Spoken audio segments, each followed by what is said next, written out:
اعوذ باللہ من الشیطان الرجیم بسم اللہ الرحمن الرحیم۔ آج کی ویڈیو کا عنوان ہے قاسم مختار۔ محمد صلی اللہ علیہ وسلم کی کنیت ابو القاسم ہے۔ بخاری شریف کی ایک حدیث ہے، ایک انصاری خاندان میں لڑکا پیدا ہوا تو انہیں خواہش ہوئی کہ اس لڑکے کا نام قاسم رکھے، لیکن اس سے پیشتر انہوں نے حضرت سے اجازت لینا مناسب سمجھا۔ جب وہ آپ کے پاس پہنچے تو آپ صلی اللہ علیہ وسلم نے فرمایا، میرا نام رکھ لو مگر میری کنیت ابو القاسم نہ رکھنا، کیونکہ صرف میں ہی قاسم بنا کر بھیجا گیا ہوں، میں تم میں تقسیم کرتا ہوں۔ بخاری شریف کی ایک اور حدیث ہے، ارشاد نبی صلی اللہ علیہ وسلم ہے، اللہ جس کے ساتھ بھلائی کرنا چاہتا ہے اس کے لیے اسے توفیق بھی عنایت کرتا ہے۔ انا قاسم واللہ یعطی، میں تو تقسیم کرنے والا ہوں، دیتا تو اللہ ہی ہے۔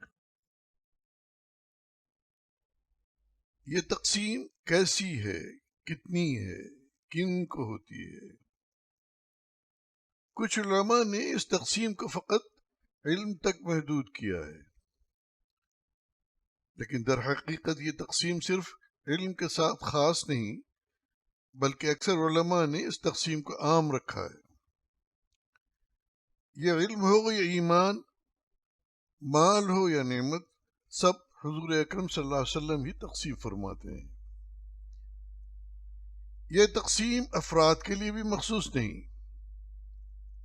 تمام مخلوقات میں اللہ جس کو جو کچھ بھی دیتا ہے، وہ خواہ نعمت جسمانی ہو یا روحانی، ظاہری ہو یا باطنی، سب نبی مکرم صلی اللہ علیہ وسلم کے ہاتھ سے دلاتا ہے۔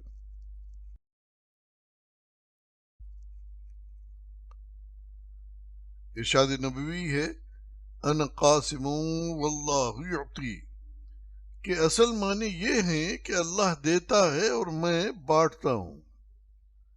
نہ اللہ تعالیٰ کے دینے میں کسی قسم کی کوئی کمی ہے اور نہ میرے تقسیم کرنے میں کوئی کمی ہے۔ اس کی عطا بھی عام ہے، میری تقسیم بھی عام ہے۔ اے اللہ معطی تو قاسم نبی ہیں، خلائق پہ گوہر فشاں ہیں محمد۔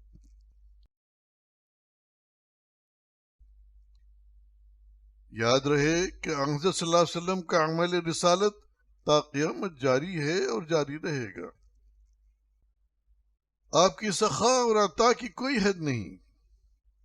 آپ صلی اللہ علیہ وسلم اپنے امتیوں میں اللہ تعالیٰ کی عطا کردہ تمام نعمتوں کو مسلسل تقسیم فرما رہے ہیں۔ آپ جو بھی تقسیم فرماتے ہیں وہ اللہ کے حکم اور اس کی رضا کے مطابق ہوتا ہے۔ نبی مکرم کے اسماء مبارکہ میں ایک نام مختارن ہے۔ مختارن کے ایک معنی منتخب کے ہیں تو دوسرے معنی با اختیار کے بھی ہیں۔ ظاہر ہے اسی کو منتخب کیا جاتا ہے جب کسی کو اختیار سے بھی نوازنا ہوتا ہے۔ محمد الرسول اللہ تمام انبیاء کرام میں وہ ہستی ہیں کہ جن کو اللہ تعالیٰ نے تمام درجات میں سب نبیوں پر بلند کر دیا اور تاجدار کائنات کا مقام عطا فرمایا اور آپ کو مختار کل بنایا۔ ذرا غور کریں تو معلوم ہوگا کہ اللہ تعالیٰ نے دین اسلام کے سلسلے میں چاہے وہ عبادات ہوں یا معاملات، ان کے لیے اپنے احکامات مختصر ترین الفاظ میں اپنے رسول کو جاری کیے۔ یہ سب احکامات کی شکل میں نافذ العمل ہوں گے، اس کا مکمل اختیار محمد رسول اللہ صلی اللہ علیہ وسلم کو عطا فرما دیا۔ پھر اللہ نے قرآن مجید میں کئی مقامات پر فرما دیا، وَأَطِيعُوا اللَّهَ وَأَطِيعُوا الرَّسُولَ، اور اللہ کی اطاعت کرو اور رسول کی اطاعت کرو۔ یا پھر ایک جگہ اللہ نے یوں بھی فرمایا کہ وَمَا آتَاكُمُ الرَّسُولُ فَخُذُوهُ وَمَا نَهَاكُمْ عَنْهُ فَانْتَهُوا، اور رسول جو تم کو دیں اسے پکڑ لو، اور جس سے منع کریں اس سے دور رہو۔ اللہ تعالیٰ نے مختلف عبادات کے سلسلے میں قرآن میں مختصراً کہا، نماز قائم کرو، رمضان میں روزے رکھو، زکوٰۃ دو، حج اور عمرہ کرو۔ عملاً انہیں کس طرح ادا کرنا ہے اس کا مکمل اختیار نبی معظم کے حوالے کر دیا۔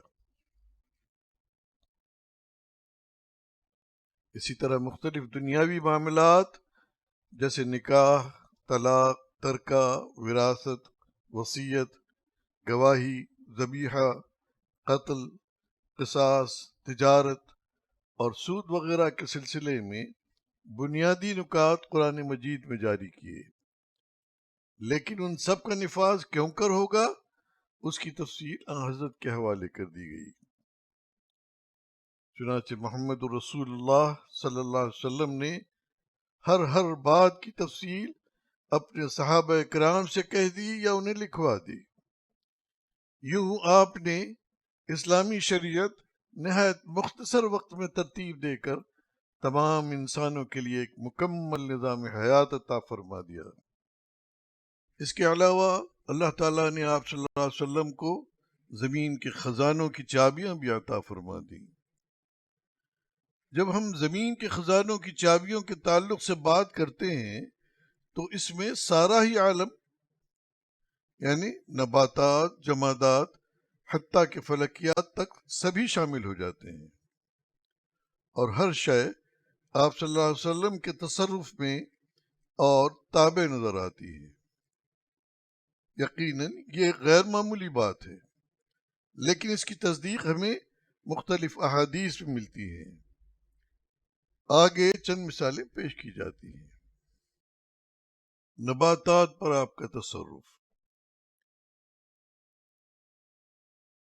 اس ضمن میں ایک واقعہ ہمارے سامنے آتا ہے۔ غزوہ بدر کے دوران حضرت عکاشہ بن محصن رضی اللہ عنہ کی تلوار ٹوٹ گئی۔ وہ حضرت کے پاس آئے اور عرض کیا، یا رسول اللہ میری تلوار ٹوٹ گئی، اب میں کیا کروں؟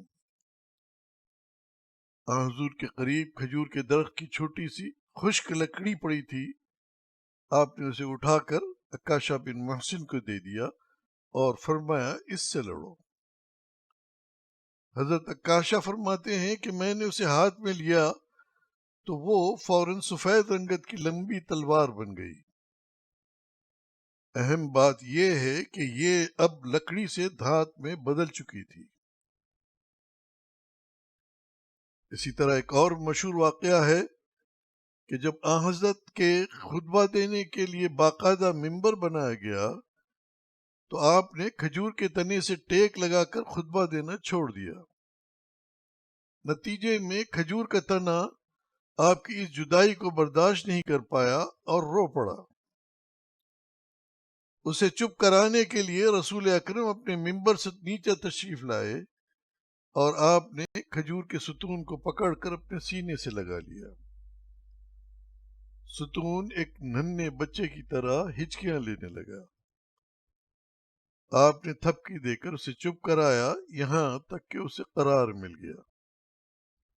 جمادات پر حضور کا تصرف۔ اس سلسلے میں یہاں ایک واقعہ مثال کے طور پر پیش ہے۔ ایک روز نبی کریم حضرت ابو بکر، حضرت عمر اور حضرت عثمان کے ساتھ کوہ احد پر چڑھے۔ اچانک پہاڑ ان کے ساتھ مسرت سے جھومنے لگا۔ آپ نے فرمایا، احد ٹھہر جا، تیرے اوپر ایک نبی ہے، ایک صدیق ہے اور 2 شہید ہیں۔ یہاں یہ بات ذہن میں رہے کہ پہاڑ کے حرکت کرنے پر آپ نے یوں دعا نہیں فرمائی کہ اے اللہ یہ پہاڑ زلزلے کی وجہ سے حرکت کر رہا ہے، تو اس کی اس حرکت کو روک دے، بلکہ آپ صلی اللہ علیہ وسلم نے اس پہاڑ پر قدم مارا اور اسے حکم دیا کہ ٹھہر جا، اور وہ پہاڑ آپ کو حاصل تصرف و اختیار کی بدولت فوری تھم گیا۔ پانی پر نبی مکرم کا تصرف۔ اس کی مثالیں تو کئی ہیں جو مدینے اور مکے کے درمیان سفر میں پیش آتی رہیں۔ مثلا ایک یہ واقعہ، حضرت انس بن مالک فرماتے ہیں کہ ہم سفر میں تھے، نماز عصر کا وقت ہو گیا، لوگوں نے پانی ڈھونڈا لیکن کہیں پانی نہ ملا۔ تب رسول معظم کے پاس ایک برتن لایا گیا جس میں تھوڑا پانی تھا۔ آپ نے اس میں اپنا ہاتھ رکھ دیا اور لوگوں کو حکم دیا کہ اب سب وضو کر لو۔ میں نے دیکھا کہ حضور صلی اللہ علیہ وسلم کی انگلیوں سے پانی نکل رہا تھا، یہاں تک کہ سب نے وضو کر لیا۔ چاند پر آن حضرت کا تصرف۔ کچھ لوگوں نے آن حضرت سے کہا کہ آپ ہمیں آسمان کے چاند پر اپنا تصرف کر کے دکھائیں تو مانیں۔ اللہ نے اپنے محبوب کی اس خواہش کو بھی پائے تکمیل پر پہنچایا۔ پھر اللہ نے اس واقعے کو آثار قیامت سے تعبیر کر کے قرآن میں اس کا تذکرہ بھی فرما دیا۔ اقتربت الساعۃ وانشق القمر۔ جنت کی اشیاء پر نبی کریم کا تصرف۔ صحیح البخاری کی حدیث 710 عبداللہ بن عباس رضی اللہ تعالی عنہ سے مروی ہے کہ نبی اکرم کے زمانے میں سورج کو گرہن لگا تو آپ نے نماز کسوف پڑھی۔ صحابہ نے عرض کیا، اس نماز کے دوران کوئی چیز آپ نے اپنی جگہ پر کھڑے ہو کر لی تھی اور پھر کچھ قدم پیچھے ہٹے تھے، یہ کیا تھا؟ آپ نے فرمایا کہ میں نے جنت کو دیکھا تو اس کا ایک خوشہ لینا چاہا، اگر میں لے لیتا تو تم سب اس میں سے اس دنیا کے باقی رہنے تک کھاتے رہتے۔ اس حدیث سے معلوم ہوا کہ محمد صلی اللہ علیہ وسلم کے اختیار و تصرف کا یہ عالم ہے کہ جنت کے درخت کے پھلوں کے خوشے اگر لانا چاہتے تو آقا صلی اللہ علیہ وسلم وہ بھی لا کر دے سکتے تھے، اور قیامت تک وہ پھل ہمارے استعمال کے لیے موجود رہتے۔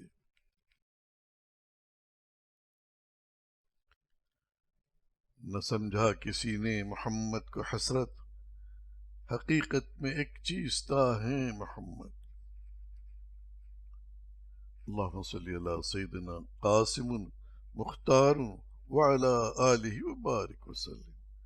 والسلام علیکم ورحمۃ اللہ وبرکاتہ۔